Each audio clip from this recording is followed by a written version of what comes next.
Cheap price, good Hard to quality. pay. Come on, take a look. Don't be Excuse afraid. me, sir. I have a few questions for you. Another journalist?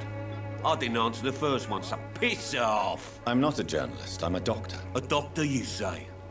It's quite a rare breed in this part of town. Really? But still, here I am. Dr. Jonathan Reed, at your service. I'm Joe Peterson to some, but Colossus Joe to most. And I don't remember asking for your service, sir.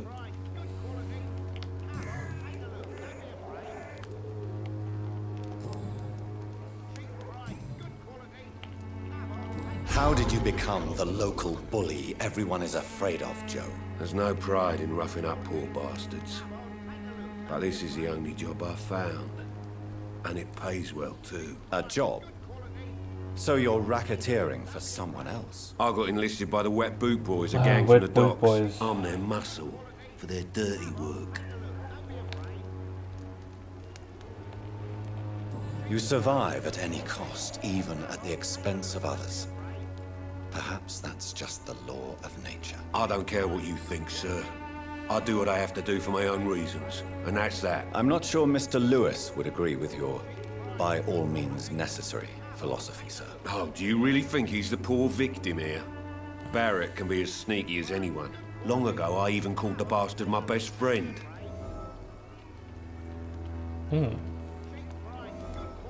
According to you, physicians are scarce in this part of town. Why is that? I Not could familiar probably with cause this trouble neighborhood, between these are two. you? I guess your fancy colleagues are too afraid of being stabbed in the back. This part of town does have quite a reputation. Would you say it's justified? Totally. Look at me, for instance. I always look my opponent in the eye before knocking him out. May I ask what you do around here? I do whatever I want, and sometimes even more. Now sod off. Harry doesn't seem happy living in Whitechapel. Why did you make him come here? I've always put my son's interests above everything else, whatever he may think. Our house is small but affordable. The walls are thin, but the door is solid. You really love your son, don't you, Mr. Peterson? He's my pride and joy. Even if he hates me for the choices I make and pushes me buttons more than he should. Oh, wow. Since the criminal nature of your job means you could be arrested, are you not afraid of what would happen to your boy if you were? No one will ever take my son away from me. If that ever occurred, I'd hunt the bastard down and rip off his head with my bare hands. Do you have any regrets? Only one. Not to have my beloved wife by my side. She died when Harry was little. My sweet Jane. She gave the boy confidence. Why do you keep on working for the gang, Joe? You I thought I was know going to it bring doesn't up suit the... It's true, I Why? hate this job. And I know I made some bad choices, but I'm a wet boot boy now. And people won't forget it. you. You could leave tomorrow. Start another life in another town. That's easy for you to say, Doctor. We are poor. My son's weak. And there's no way he'll endure another disappointment. Yeah. Goodbye, Mr. Peterson. Price, good quality. Come on, take. Again, Fancy another... buying something, sir? You never lose your focus, do you? Oh, here we go. Joe Peterson. He's the villain here, isn't he? But you seem to know each other. I've known Joe for years. I saw him box once or twice. He was a friend then. But these days, he's just another thug. What can you tell me about Mr. Peterson? Besides his behavior toward you, obviously. Colossus Joe was a decent boxer, good one even. But after his wife passed away, he found every excuse to stop training. Just wanted to pick fights with everyone.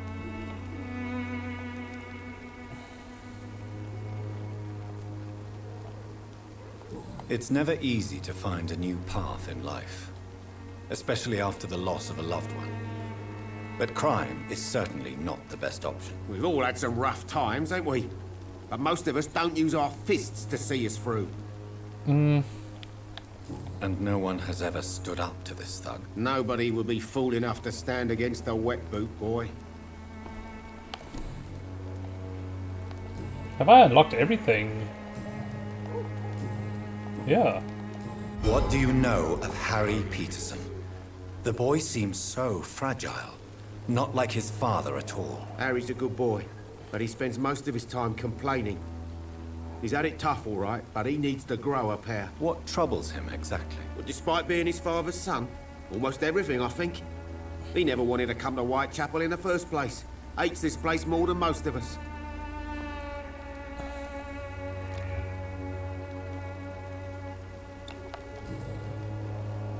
Goodbye for now, Mr. Lewis. He's the first person I've like fully.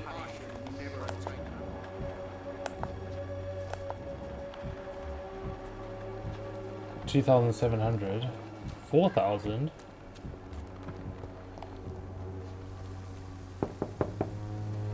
Good evening, Harry. May I come in? Sure. Sure. I think I got Is there another only pain and suffering in this world? clue from him. So, may I ask you a few questions? I'm not bothered. What could be worse? Yeah. Your father and Mr. Lewis We got used to be some good friends. What happened? hints we can Harry? follow I here. was young then. I don't remember Mr. Lewis ever coming back again after my mother died. Or was it after my father started bullying him? I don't know. But you are not responsible for your father's actions. Am I not? Dad always says that he joined that gang for my safety. So if I wasn't born, people wouldn't be worrying about Colossus Joe. Have you tried speaking to Mr. Lewis about it? I don't go out often, but yes. And he scolded me and told me to leave him alone. I guess my father frightens him too much. Would it ease tensions with your father if he got an honest job? Because he tried, you know. I can't say. I'd be glad if he dropped his thuggish activities, but I'm not sure it would be enough. Why is that? Sometimes I suspect it's me, Dr. Reed. Or it's this life. It's like I can't find my place. Yeah, there's still one more hint. Goodbye, young man. Take care of yourself. Is there only pain and suffering in this world? The thing is, I don't want to kill anyone. Because it is...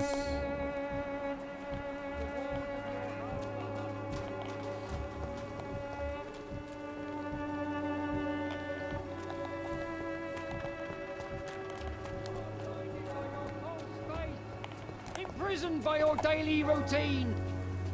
Forgive my interruption. Do not apologize, my son. Father Tobias Whitaker is always happy to teach mortals about the incoming Armageddon. I am Dr. Jonathan Reed, and I just have a few questions. A scientist? You are much more lost than I thought, my son. Wow. Have you any friends? Any family left in these terrible times? No. But I have a disciple I see as my son. He is so devoted. I sent him to preach the good word in the heart of this corrupted city. Where did you send him? I sent Samuel to the Stonebridge Cemetery, where the pestilence and evil grows night after night. You sent him on some preaching crusade during the epidemic. Yeah, that's not As the a smartest. true believer, Samuel will fear no evil while he walks through the valley of the shadow of death.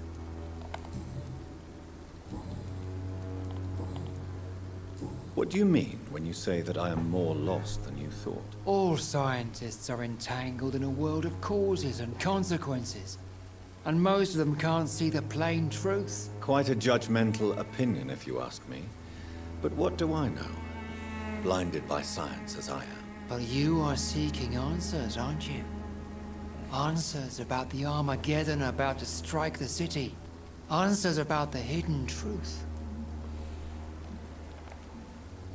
Well, I Be suppose I open. can spare a few minutes listening to your so-called truth. As a doctor, you must be aware of the decimating epidemic. No, I'm not. But let me tell you that this so-called Spanish flu is just the beginning of the end.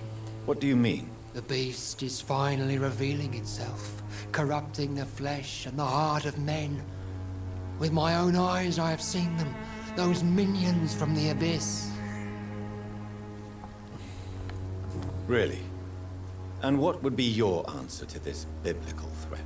We must fight the disease before this legion outnumbers us. But not with scalpels and microscopes. No, What is left then? cleansing fire.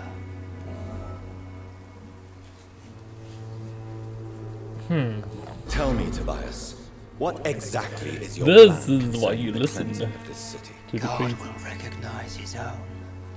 More than once this city has risen from the ashes, hardened and purified by the flames. He's probably talking about the Great Fire. Purification by fire has proved useful, but where do you stop? Burn the clothes? The buildings? The corpses? Worse? Your lack of faith is predictable. But my task is to convince rational minds like yours to see the light. This is God's will. You're mad and dangerous. You're nothing but a soulless butcher. Yeah. A small-time Torquemada.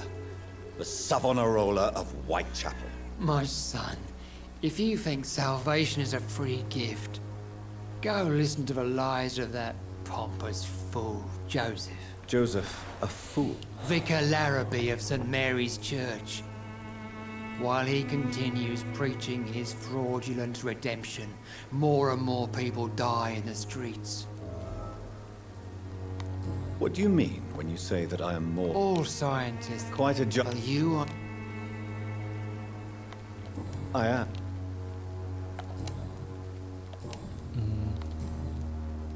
I have heard enough for tonight. Goodbye. So we must watch out for him. Oh, he's got some high quality blood. That priest blood. Num num nums. So...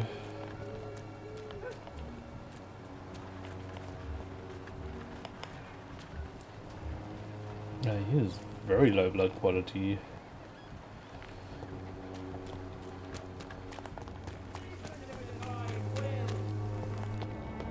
There's someone else here. Alright, let's continue to talk to everyone. You are blinded by your false faith!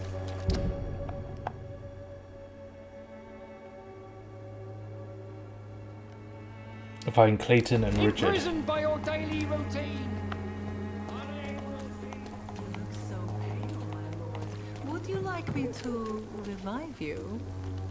Oh, hello. Don't be shy, handsome.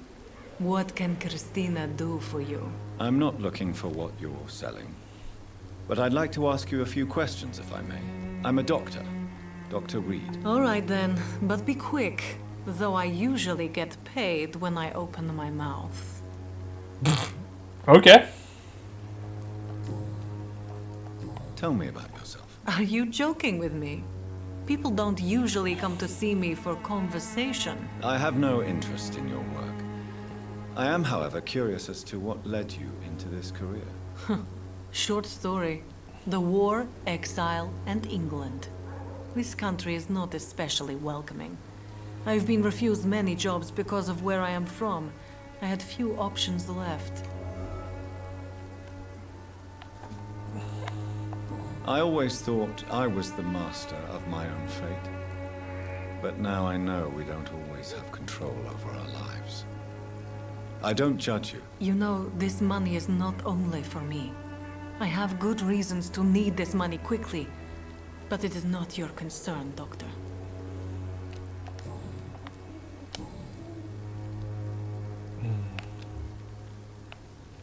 You're fatigued. Christina, have you been examined?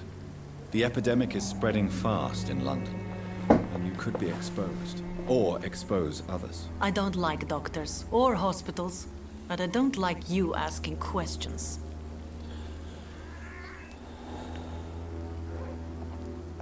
Considering your line of work, I assure you it is only a matter of time before you have health issues. If it is going to happen, it will happen. Right now, I need money. That's what's important.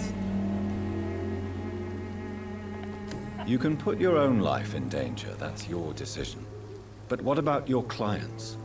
If you're contaminated, you will put them in danger too. And you think that would worry me? If you knew the men I deal with, their health would not be what you'd worry about. Fair enough.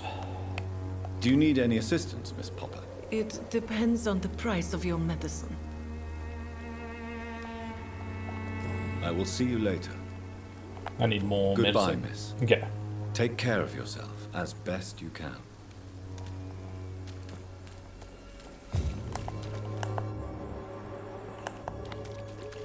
Okay, so she's got fatigue.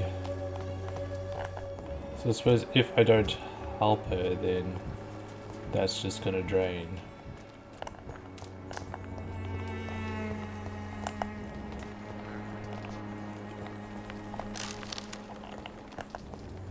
There's just blood on the floor here.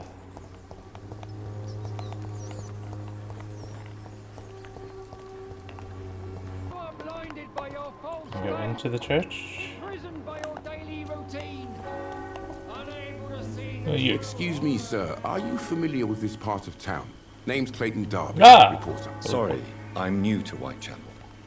But perhaps you could help me since you're a journalist. My name is Jonathan Reed. Dr. Reed, the famous surgeon. I'll gladly help if I'm able, sir.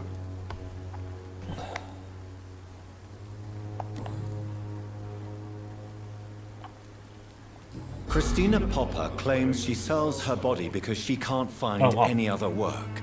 Do you believe her? Of course I do. Her story is exactly what I want my readers to understand. We live in an intolerant and divided nation. Do you think things will ever change, Mr. Darby? I believe the situation can only improve. And now that women can vote, I'm convinced things will change. I was expecting him to be a bit of a douche with how people treat him. I guess it's I heard because you're investigating an underground medical dispensary in he's a Whitechapel. journalist. What do you know about it? Not much, I'm afraid. They are wary of strangers, and I'm not really an acquaintance of theirs. Why do you care?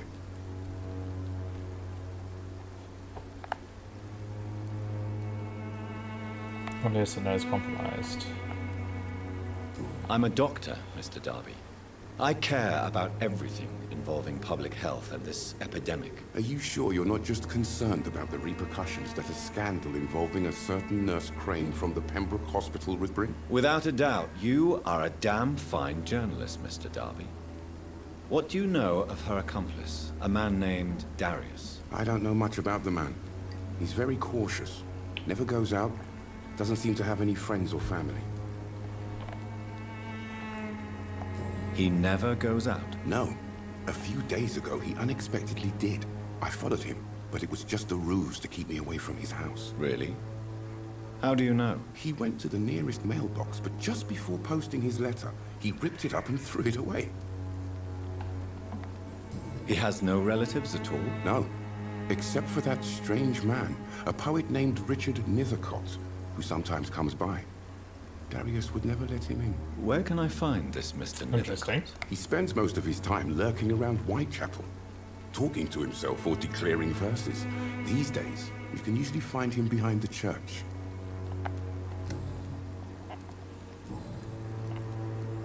Have you any idea of the danger you face in these streets at night? I've had to run and hide more than once from frenzied mobs incensed by the fever.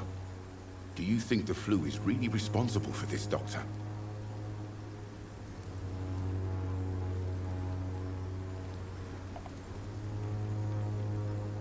I must confess, some of my rational views have been shaken by recent events. I'll remember to stay away from the district's roughest streets then. Why are the newspapers keeping silent about the Spanish influenza? It's as though none of you care. There's a war going on. People shouldn't be demoralized by news of deadly diseases. I served in France. Our top priority must be to put an end to this butchery. This war must stop now. Sir, streets are a battlefield too. An invisible and untold war is going on, and it must be stopped. What is a journalist doing in this borough after sunset? He goes where none of his colleagues would dare to go, to inform the country. So you risk your life to reveal the truth. I saw many reporters those do the guys. same during the war. Whitechapel is the crucible of so many untold stories and tragedies. I want people to know them. That's quite honorable of you. But is the public interested? Not at all, sir. And that's why I'm an independent journalist, hoping to sell some stories. That's fair. That is very fair. Goodbye, Mr. Darby. Farewell. Okay, so there's someone behind. Yeah, the mailbox.